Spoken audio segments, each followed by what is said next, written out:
Shalom Ouvracha, mes chers amis, paracha de la Kabbalah dans la paracha Te'akev. Il y a dans la paracha Te'akev un pasuk qui est extraordinaire qui parle a priori de choses qui sont matérielles. Ayonot uthomot yotzim babikea ubar. Des fleuves et des contrées et des fleuves avec des ruisseaux qui sortent de la montagne. En quoi la Torah elle dit que la terre d'Eretz Israël elle est tellement fertile, elle est très belle, où il y a des petits ruisseaux, on va dans... Quelle est la beauté de ça? En quoi Akadosh Baruch Hu, il met une importance à quelque chose qui est matériel? Eh bien, on va apprendre aujourd'hui quelque chose de très profond et de quelque chose qui est très maassi, c'est-à-dire très réalisable dans le monde matériel avec nos prières. Regardez ce qui se passe. Il dit le Harizal dans le Sefer Alikoutim. Il dit, quand on te dit que des fois, il y a des nachalim, sache que ce nachal-là, ce fleuve, eh bien, il y a un ange qui est sur ce fleuve. Cet ange-là qui est sur ce fleuve, si, eh bien, cet ange, il est fort, eh bien, il va avoir un grand fleuve. Si l'ange, eh bien, le fleuve, il a séché, sache que le fleuve, eh bien, tout simplement, l'ange, eh bien, il a disparu. Sache, il dit, si tu vois deux montagnes qui montent, sache chaque montagne, tous les ans, elle monte. Pourquoi? Parce que tous les ans, on sait très bien que même l'Everest, il grandit. Le Mont Blanc, il grandit. Il diminue aussi. Ça dépend de quoi? Ça dépend en vérité de l'ange. Est-ce qu'il grandit ou il grandit pas? Donc en vérité, il ne faut pas regarder les choses de façon matérielle, mais de façon spirituelle. Et de là, on vient nous donner un moussag, c'est-à-dire une notion kabbalistique qui est intéressante. Essayez de vous en rappeler, puisque doucement, on va apprendre plusieurs petites notions kabbalistiques. C'est ce qu'on appelle le mad et le man. Mad, ça veut dire maïm dechurim. Maïm dechurim, c'est des eaux féminines.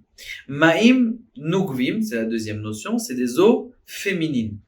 Des eaux masculines, des eaux féminines. Qu'est-ce que ça veut dire des eaux masculines, des eaux féminines?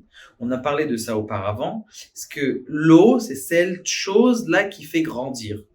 Il y a des eaux masculines. Les eaux masculines, c'est les eaux qui viennent d'en haut. C'est-à-dire, Dieu influe à Kadosh Baruch Hu dans le monde. Et quand un homme, il fait une action qui est bonne, une action qui est une grande mitzvah, une action qui est projetée dans le monde, eh bien, qu'est-ce qui se passe justement? C'est le contraire qui se passe. C'est que le man, il s'élève, c'est-à-dire les eaux féminines, c'est-à-dire nos eaux à nous que nous on a reçues, eh bien, on l'élève à Kadosh Baruch Hu. Et ces eaux-là qu'on a reçues, qu'on élève à Kadosh Baruch Hu, c'est ce qu'on appelle A'alat Man, d'élever les eaux femelles. Ces eaux femelles, c'est le but du monde. C'est-à-dire, pourquoi est-ce que le monde il a été créé? C'est pour qu'on prenne cette force que Kadosh Baruch Hu nous a donnée. Il nous a donné un corps, il nous a donné une âme, il nous a donné plein de choses tout autour de nous, une famille, justement pour qu'on élève et qu'on se rapproche de Kadosh Baruch Hu jour après jour. Ça, mes chers amis, ça c'est la force de la volonté de l'homme de vouloir ramener la lumière du bas vers le haut. C'est-à-dire que j'ai pris la lumière de Dieu et maintenant je la ramène chez Akadosh Baruch Hu.